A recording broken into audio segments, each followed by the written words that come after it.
نبی پاک علیہ الصلوۃ والسلام کی تبلیغ کے 3 دور ہیں۔ ایک تو حضور نے اپنے قول سے تبلیغ فرمائی ہے، وہ 40 سال کی عمر سے محبوب نے اعلان فرمایا اور تبلیغ کی،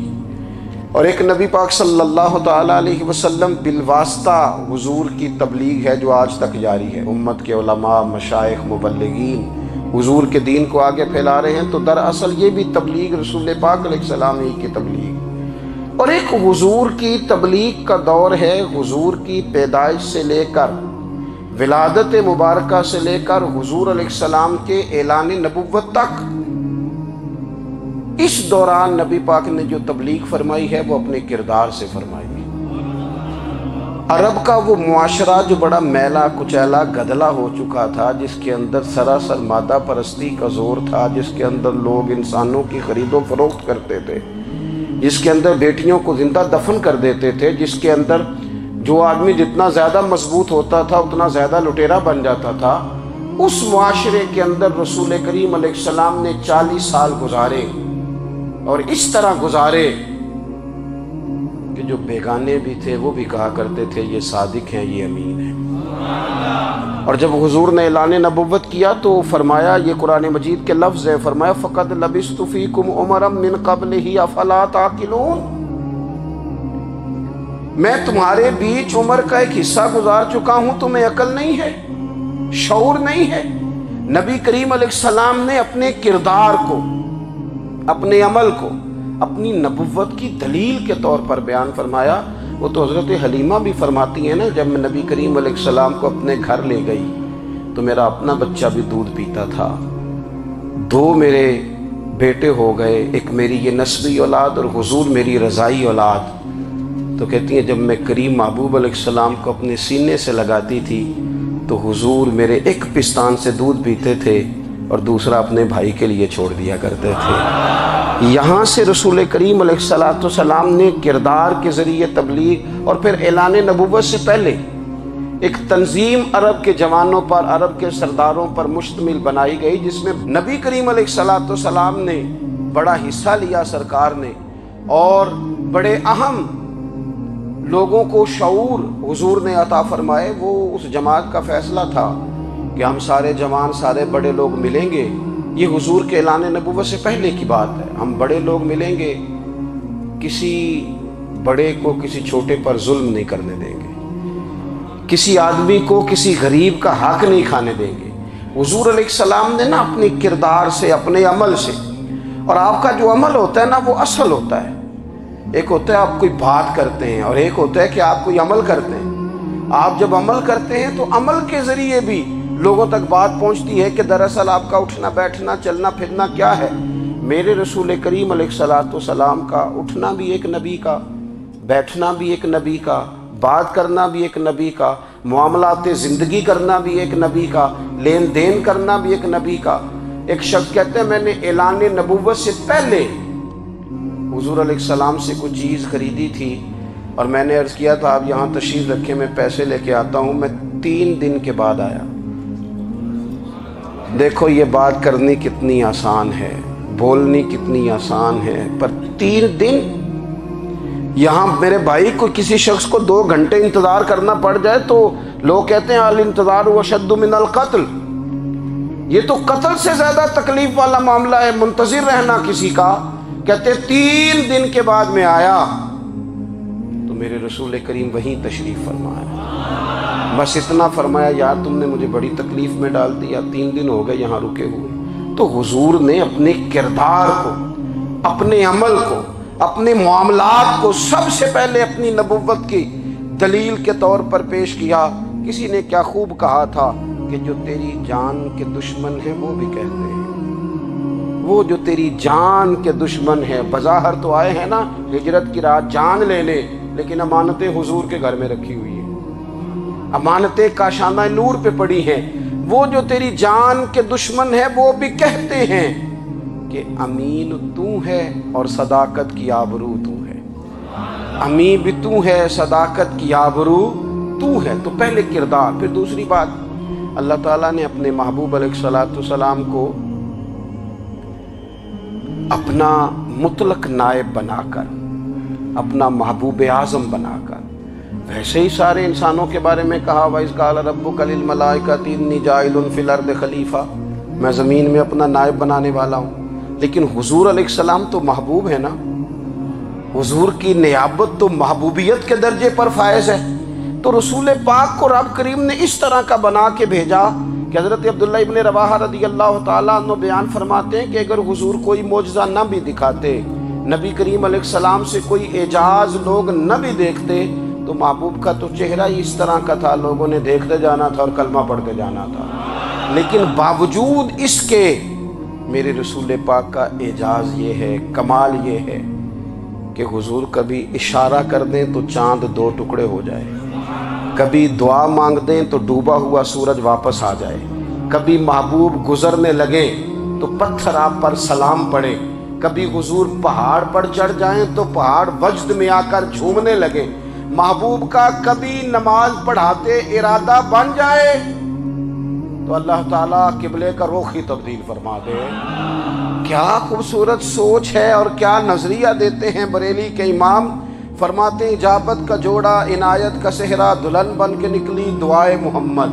اور اجابت نے جھک کر گلے سے لگایا بڑی ناز سے جب دعائے محمد۔ دیکھو خدا کی رضا چاہتے ہیں دو عالم، خدا چاہتا ہے رضائے محمد صلی اللہ تعالی علیہ وسلم۔ اور ایک مقام پہ فرماتے ہیں نائب دست قدرت پہ لاکھوں سلام، نائب دست قدرت پہ لاکھوں سلام۔ تو اللہ تعالیٰ نے نبی پاک صلی اللہ تعالی وسلم کو جو اعجاز۔ پھر ایک اور بات، حضور امی ہیں، دنیا میں آ کر محبوب نے کسی سے پڑھا ہی نہیں۔ میرے محبوب نے جتنا پڑھا ہے رب کریم سے ہی پڑھا ہے۔ الرحمن علم القرآن خلق الانسان، رحمان نے قرآن سکھایا پھر انسان بنایا۔ اللہ تبارک و تعالیٰ کی بارگاہ کرم سے حضور نے لیا۔ رسول کریم امی ہیں، یہ بھی حضور کی نبوت پر ایک بڑی دلیل۔ دیکھو ایک ہوتا ہے کوئی آدمی بچپن سے کسی چیز سے شغف رکھے اور جب اس کی عمر بڑی ہو جائے تو کہتے ہیں اس کا تجربہ بڑا ہو گیا ہے، یہ پہلے کوئی شعر کہتا تھا، کوئی ادبی جملہ کہتا تھا، تو اب اس کی یہ کام کرتے کرتے عمر بڑی ہو گئی ہے تو رسوخ حاصل ہو گیا۔ 40 سال کی عمر مبارک تک نبی کریم نے ایک شعر بھی نہیں کہا۔ حضور علیہ السلام نے کبھی کوئی ایسی بات، ویسے تو حضور کی ہر بات حکمت والی، لیکن جس کو عرب کے لوگ اپنے لہجے میں شاعری یا اپنے لہجے میں ادب کہتے تھے، وہ حضور نے بیان نہیں فرمایا۔ لیکن جب 40 سال کی عمر میں اعلان نبوت کیا تو پھر بڑے بڑے فصیح و بلیغ، بڑے بڑے سیانے طفیل بن عمر کہتے ہیں کہ اس شخص کو بھی میں نے دیکھا جسے بڑا ناز تھا اپنی فصاحت اور بلاغت پر، اور جب وہ حضور کے پاس آیا اور اس نے آ کے کچھ باتیں کی تو محبوب خاموشی سے سنتے رہے، اور جب وہ چپ کر گیا تو میرے کریم نے صرف سورہ فاتحہ پڑھی۔ کبھی اٹھتا تھا، کبھی بیٹھتا تھا، کبھی غور کرتا تھا، کبھی دائیں جاتا تھا، کبھی بائیں جاتا تھا، پھر کہنے لگا بتاؤ نا کلام کس کا ہے؟ فرمایا اس رب کا، اس رب کا، اس رب کا جس کا میں رسول بن کے آیا ہوں۔ نبی کریم صلی اللہ تعالی علیہ وسلم امی ہیں،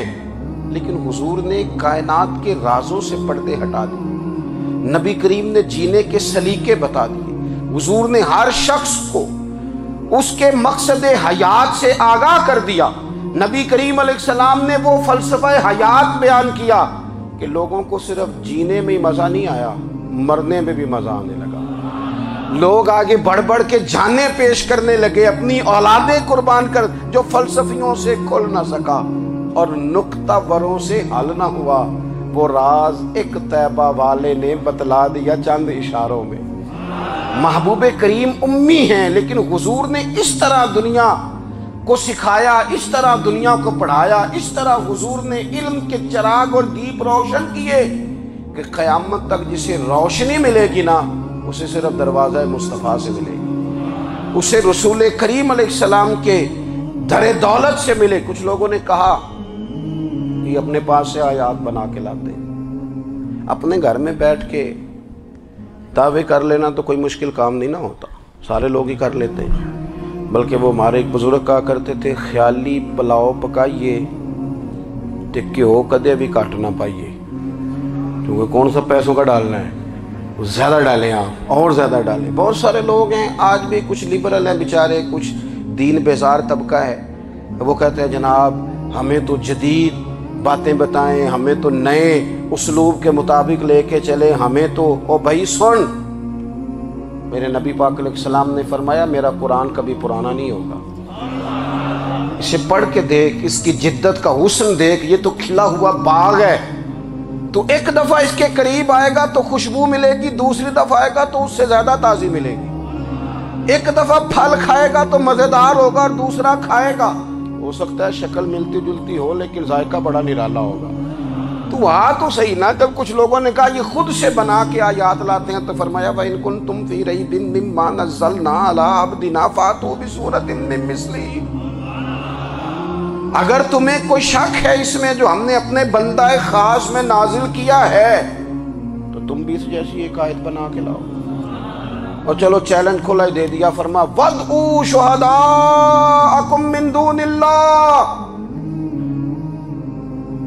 اللہ اور اللہ والوں کو چھوڑ دو، تفسیری ترجمہ عرض کر رہا ہوں، یعنی صحابہ کو چھوڑ دو، حضور کے ماننے والوں کو چھوڑ دو، باقی ساری دنیا کے کافر اکٹھے ہو جاؤ، ایک آیت بس قرآن جیسی لے کے آؤ، ایک آیت لے کے آؤ، ان کنتم صادقین، اگر تم سچے ہو۔ جوانوں سنو، کہا ایک آیت،